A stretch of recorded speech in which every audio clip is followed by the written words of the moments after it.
So we also work with a lot of agents that have one or like business owners, right? That have themselves and they're trying to scale into having a sales team, right? Okay. And so when we take a business owner and they're like, man, I'm doing everything. And Yes. like I have to be the recruiter and the coach and the onboarder and the everything. You work with a lot of those types of Yeah. people too, right? And they're like, I want to build a sales team. And everyone's like, well, I don't have a bigger opportunity to sell someone on. Just imagine what it would look like if you had 50 people already, right? What positions would need to be in place for you to even manage that 50 people? That's what the opportunity looks like going forward, right? Yep. Because you're only going to really effectively have 7 to 12 direct reports, right? Effectively. Once you get 7 to 12 direct reports, now we need another level. Like once you have 14 people or 20 people, now we need another level of management anyway, right? Yeah. That person that you're hiring, they're a rock star and you're an agent and you're one guy and you need to go hire one more guy to come help you, sell the opportunity today. Also look at where the opportunity could lead and also sell the possibility of the opportunity if they're willing to build who they are as people along with you to get to the point where you can both create that opportunity together for them. I think it's important because a lot of agents think, oh,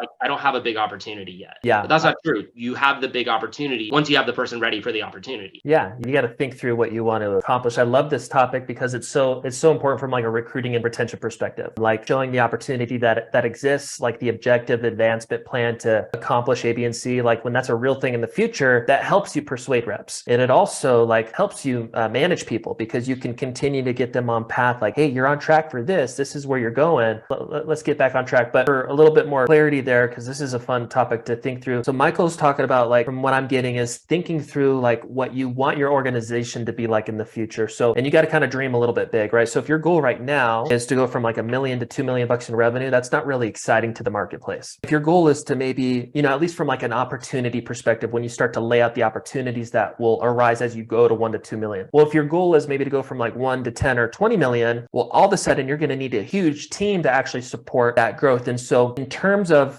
pitching growth opportunity, in terms of pitching advancement opportunity, which was the next thing I listed out, if you don't know what that looks like, one of the fun things to do is to think through like your big goal, right? It's got to be a big goal. It's got to be a big goal because people are excited about big growth opportunities. It can't be weak and small because it's not exciting. So think about it like the big next goal, right? Maybe that's, if you're at 1 million and you're thinking about 2, that's not exciting. It's got to be 5 to 10 probably. If you're at 10 and you're thinking about 12, probably got to be more like 20. And what you do is you go from, hypothetically I'm at 1 million and I want to get to 10 million and that's $9 million in difference. And then you reverse engineer the team that's necessary to get there. As an example, if, the average revenue isn't applicable to real estate, obviously, but just to illustrate the point is 300K in revenue, per rep a year. And I'm trying to go from 1 to 10 million, which is a $9 million difference. 300K divided by 9 million, that's 30 reps, right? And all of a sudden I have this team of 30 that I need to build. Well, that's going to require a lot of leadership, maybe a director of sales and 3 sales managers that oversee 10 people with 3 co-leaders. And all of a sudden I've created 7 leadership opportunities that I can communicate in my recruiting and retention process. Is that kind of what you're talking about? Exactly that. And not only like the other thing is like when you're halfway there, right? A lot of real estate sales teams get to this place where they got like 15 agents on the team, right? And they got an admin and a TC and a sales leader, right? Sales manager, and they got the owner. They call him a rainmaker in real estate typically, right? And he's still kind of in production at this point, right? 10 to 15 reps. But the problem is a lot of times we don't then express the idea of continuing to grow with the company. And what happens in real estate is you train an agent, they spend 2 years in the industry, they see exactly how you do it, and then they bail and go do it themselves, right? But the problem is that's not their fault, that's our fault, right? With any company, that's our fault for not conveying the fact that we're willing to invest in you and say like, okay, well, we got this office of 15, let's let you go and we'll hire 15 people for you to coach, right? Or 5 people for you to coach or 10 people for you to coach. We'll go open another office somewhere else and you go coach those people over there. We'll partner on it and we'll like lock it in together so that we're expanding. Maybe you don't want expansion, but I don't want to lose our top guys either, right? Exactly. So pick a poison. Yeah, exactly. It's like when you stop, like your best people, especially in like a performance-based environment, once they kind of master what you do, as soon as they think they can maybe do it better, make more money, they're getting distracted. So you got to continue to have more opportunity to keep them interested, right? You're fitting their goals within whatever your company growth goals are. And that's kind of the name of the game, especially in an all commission type of opportunity. The last couple things before we move on to the onboarding topic that stuck out, this is huge, is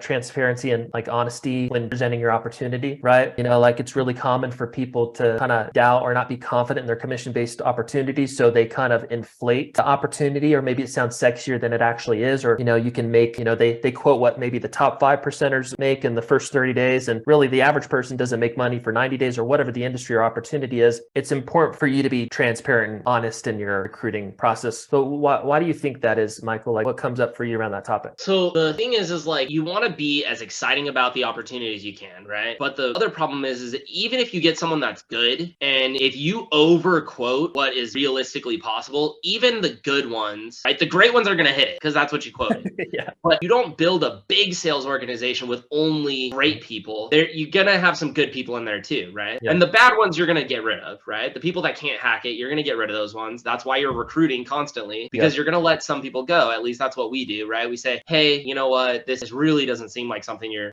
interested in. You're not doing the things that we're suggesting. You're not following the coaching really. You're not being coachable. And so we're going to let you go, right? And that's fine. People are going to fall out. I'm not worried about it. That's why we recruit. We also want to keep the good guys, right? So the guys that are happy with 60, 70, 80, 100 grand a year, there is a place for them in our system still, right? Yeah. That's still a number that's big enough. Now, if you're making less than 60, that's not really big enough. There's not a place for you. But at 60, if you're happy with that number and that's where you want to be, that's okay. It's making enough money for the company to keep you. And so I don't want to convey that everybody's only making $250,000 or more, because then some people are going to come in and they're going to do 85, and most people make 60 to 100 their first 12 months. That's what I tell people, right? Once they are licensed in production.